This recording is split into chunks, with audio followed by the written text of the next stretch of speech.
GMP. आज हम GMP के कंपोनेंट हैं उनके बारे में पढ़ेंगे। इसके पहले की वीडियो में जीएमपी का जो जनरल डिस्क्रिप्शन है वो बताया था।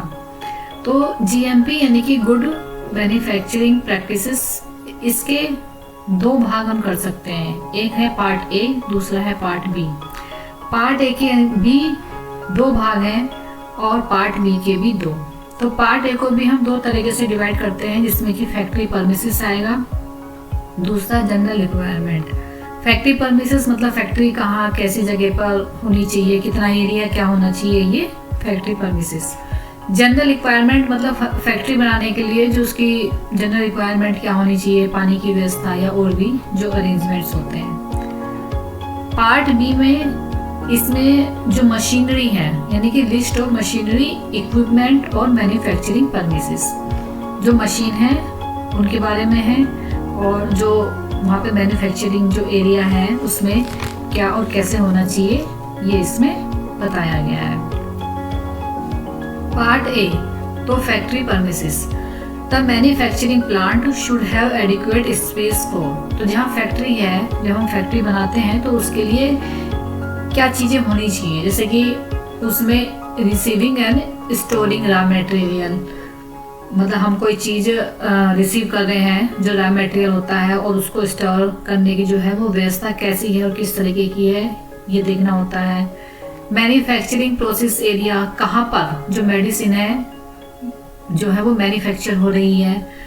क्वालिटी कंट्रोल सेक्शन, मतलब हम मेडिसिन की क्वालिटी को किस तरीके से मेंटेन कर सकते हैं, उसको क्वालिटीफुल बना सकते हैं। फिनिश्ड गुड स्टोर, मेडिसिन बनने के बाद जो वेस्ट है या जो मटेरियल बन के तैयार हुआ है उसको स्टोर करने की व्यवस्था। और ऑफिस की व्यवस्था, ऑफिस यानी कि जो उसमें लिखट पड़ा है कितना मटेरियल आया है, कितनी बनी है, क्या चीज़ की ज़रूरत है, इन सब के लिए ऑफिस की व्यवस्था। Rejected good and drug store, जो मटेरियल बेकार है, रिजेक्ट हो चुका है, उसको जो है उसके लिए स्टोर करने की व्यवस्था होनी चाहिए। तो ये इस तरीके से जो फैक्ट्री परमिसेस है उसमें आता है। इसी तरीके से इसमें जनरल रिक्वायरमेंट क्या होनी चाहिए। जनरल रिक्वायरमेंट में इसकी लोकेशन और सराउंडिंग्स, यानी कि फैक्ट्री किस जगह पर है और क्या इसकी सराउंडिंग्स रहनी चाहिए। फैक्ट्री की बिल्डिंग्स कैसी होनी चाहिए, water supply, disposal of waste, containers cleaning, जो रखने की जो दवाइयाँ हैं उनको कंटेनर्स कैसे होने चाहिए यानी कि रॉ मटेरियल रखने के लिए, स्टोर्स और वर्किंग स्पेस। तो ये कुछ चीज़ें हैं जिनके हमें ध्यान देना होता है। हेल्दी क्लोथिंग होनी चाहिए, यानी कि जो वर्कर्स हैं वहाँ पर जो काम करने वाले हैं वहाँ पर उनके सैनिटेशन की, उनकी हाइजीन की व्यवस्था होनी चाहिए जो वर्कर्स हैं। मेडिकल सर्विस अच्छी होनी चाहिए, भी काम करते हुए अगर किसी को कुछ भी दिक्कत हो जाती है तो उसके लिए मेडिकल सर्विस प्रोवाइड होनी चाहिए। किनके लिए, जो वहाँ पे काम करने वाले वर्कर्स हैं। इक्विपमेंट कैसा होना चाहिए, वहाँ की क्या सामग्री है, जो भी है। बैच मैन्युफैक्चरिंग रिकॉर्ड होनी चाहिए वहाँ पे कि कौन से ईयर की ये मेडिसिन बनी हुई है, कितने समय में, कौन से मंथ की, तो ये बैच नंबर इस पे लिखे जाते हैं। तो मैन्युफैक्चरिंग रिकॉर्ड होनी चाहिए। डिस्ट्रीब्यूशन रिकॉर्ड होनी चाहिए, मेडिसिन बनी कब उसको डिस्ट्रीब्यूट किया गया, कब ये निकली यहाँ से, तो इसका रिकॉर्ड होना चाहिए। Record of market complain, market में जाने के बाद क्या कंप्लेन आ रही है। क्वालिटी कंट्रोल, तो इस तरीके से ये इसमें आता है।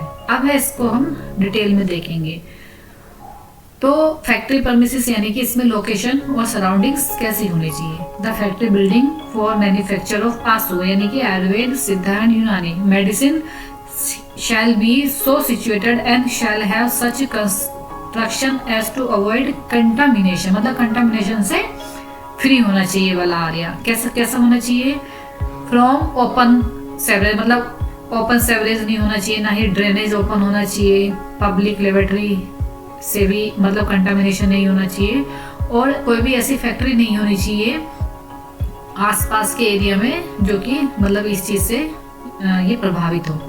विच प्रोड्यूस दिस एग्रेबल और ऑब्नॉक्सियस ऑर्डर या fumes, excessive shoot, dust and the smoke. क्योंकि आसपास अगर कुछ इस तरीके की फैक्ट्री अगर होगी तो उसका फ्यूम्स है या उसकी मतलब ड्रेन है या स्मोक है वो हमारी मतलब जो मेडिसिनल फैक्ट्री है, आंसू ड्रग की जो फैक्ट्री है, उस पर ला करके उसको कंटामिनेट कर सकती है। तो ये इस तरीके से जो उसकी लोकेशन और जो सराउंडिंग है इस पर भी ध्यान देना जरूरी होता है। बिल्डिंग कैसी होनी चाहिए? Building use for factory shall be such as to permit production of drug under hygienic condition, यानी कि बिल्डिंग ऐसी होनी चाहिए जो अंडर हाइजीनिक कंडीशन में बनाई जा सके। And should be free from cobwebs, यानी कि मकड़ी के जाले रहित होनी चाहिए, उसमें इंसेक्ट रहित होनी चाहिए, चूहे वगैरह, रोडेंट्स यानी कि ये नहीं होने चाहिए। It should have adequate provision of light, proper मात्रा में वहाँ पे लाइट का वो होना चाहिए और वेंटिलेशन अच्छा होना चाहिए।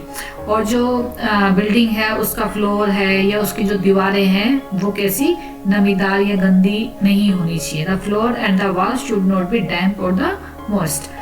The premises used for manufacturing process, packaging, labeling will be in conformity with the provision of the factory। जो फैक्ट्री एक्ट है उसके अकॉर्डिंग ही यहाँ पर जो है मैन्युफैक्चरिंग, पैकेजिंग और लेबलिंग के ऊपर मतलब ध्यान देने की ज़रूरत है। तो इस तरीके से जो बिल्डिंग है उसमें ये सब चीज़ें बताई गई हैं कि मतलब लाइट की पूरा प्रॉपर हो, एयर वेंटिलेशन होना चाहिए, हाइजीनिक कंडीशन होनी चाहिए और मतलब फैक्ट्री एक्ट के अकॉर्डिंग ही दीवारें जो है मोइस्ट या डैम्प या रोडेंट्स फ्री, मतलब चूहे ना हो, कीड़े मकोड़े ना हो, मकड़ी के जाले वगैरह बिल्डिंगों में नहीं होने चाहिए। तो ये सब चीज़ें क्या है बिल्डिंग्स में आएंगी।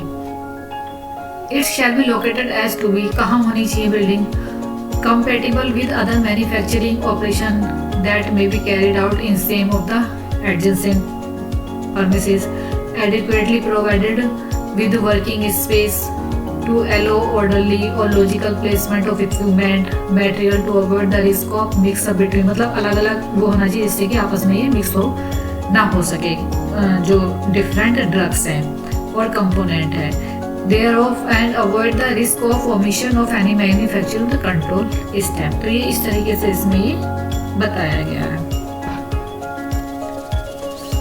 अब इसमें डिजाइंड, कंस्ट्रक्टेड एंड मेंटेन्ड होनी चाहिए buildings to prevent entry of, किस तरीके से मतलब इस तरह से डिजाइन और कंस्ट्रक्टेड होनी चाहिए कि इसमें कोई भी कीड़ा है, इंसेक्ट है या चूहे वगैरह है उनकी एंट्री ना हो पाए। जो इंटीरियर सरफेस है यानी कि जैसे इसका वॉल्स हो गया, फ्लोर हो गया या सीलिंग, ऊपर की जो छत हो गई, शैल बी स्मूथ होनी चाहिए एंड फ्री फ्रॉम क्रैक्स होनी चाहिए and permit easy cleaning and disinfection, और मतलब इस तरीके से साफ सुथरी और डिसइंफेक्टेड होनी चाहिए। The walls of room in which the manufacturing operation are carried out shall be impervious to and be capable of being kept clean, मतलब ऐसा होना चाहिए क्लीनिंग आप उसको वो कर सके। The flooring shall be smooth होना चाहिए even and the shall be such as not to permit retention और accumulation of dust and where, मतलब ऐसा नहीं होना चाहिए कि वहाँ पे रुक जाए कोई भी जैसे डस्ट का या वेस्ट प्रोडक्ट है या कोई भी रिटेंशन, मतलब इस तरीके से इसमें नहीं होना चाहिए जो फ्लोरिंग है। इसलिए क्या है स्मूथ होना चाहिए, मतलब रफ नहीं होना चाहिए, क्योंकि अगर रफ रहेगा तो उसमें एक्यूमुलेशन हो सकता है, रिटेंशन हो सकता है डस्ट का या वेस्ट प्रोडक्ट का, इसलिए वो कैसा स्मूथ फ्लोर का इसमें बताया गया है। Provide with proper drainage system होना चाहिए इन प्रोसेसिंग एरिया, मतलब ड्रेनेज की अच्छी व्यवस्था होनी चाहिए। द सैनिटरी फिटिंग होनी चाहिए। Electric fixtures in the manufacturing area shall be proper and the safe, electricity की मतलब अच्छी व्यवस्था और सैनिटरी जो है उसका अच्छी व्यवस्था इसमें होना जरूरी है। फर्नेस जो भट्टी है section could be covered with tin roof, जो भट्टी है ऊपर से टीन के द्वारा कवर होनी चाहिए, उसमें भी प्रॉपर वेंटिलेशन होना चाहिए।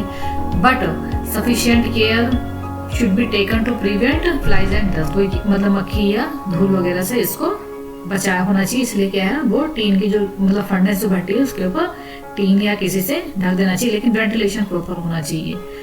There should be fire safety measures and proper exit should be there, मतलब फायर की सेफ्टी की भी बहुत ज़्यादा हीट ना हो कि वो निकल करके बाहर आनी चाहिए, तो इन सब पर ध्यान देना जरूरी है। अब इसके बाद इसमें water supply, the water is used manufacture shall be pure और ऑफ पोर्टेबल क्वालिटी, मतलब शुद्ध होना चाहिए और अच्छी क्वालिटी का होना चाहिए। Adequate provision of water for washing the permission shall be made. अब है डिस्पोजल ऑफ वेस्ट, डिस्पोजल कैसा होना चाहिए वेस्टेज का? From the manufacture section and laboratories the waste water and the residues which might be prejudicial to the worker or public health shall be disposed of after suitable treatment as per the guidelines of pollution control authority to render them the harm। मतलब disposal of waste जो है उसका इस तरीके से होना चाहिए जैसे जो वेस्ट प्रोडक्ट हो गए कि जो पब्लिक की पहुंच के बाहर हो या कहीं बिल्कुल बाहर के एरिया में जाकर के जो कि पब्लिक की हेल्थ को जो है इफेक्ट ना कर सके। कंटेनर्स क्लीनिंग जो उसमें in factories where operation involving the use of containers such है, जैसे कंटेनर है, बोटल्स हैं, वायल्स हैं, जार्स हैं are conducted there shall be adequate arrangement separated from the manufacturing operation for washing के लिए जो होता है कंटेनर्स क्लीनिंग के लिए ड्राइंग। इन ये जो कंटेनर है इनकी वॉशिंग क्लीनिंग ड्राइंग इन सब की जो क्या है पूरी व्यवस्था होनी चाहिए। जैसे बोतल है, जार है या ड्रम्स होते हैं बड़े बड़े, तो इन सब का पूरा क्लीनिंग का इनका पूरा और ड्राइंग का अरेंजमेंट होना बहुत जरूरी है।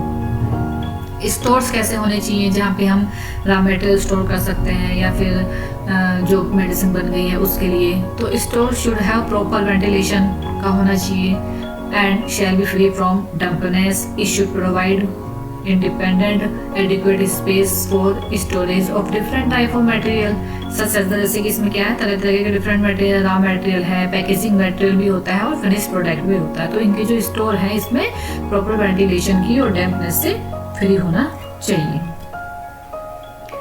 तो जीएमपी के कंपोनेंट के बारे में इतना ही, ये भी आज हमने पार्ट एक ही बात इसमें की है। आगे मिलते हैं नेक्स्ट वीडियो में। थैंक यू, धन्यवाद।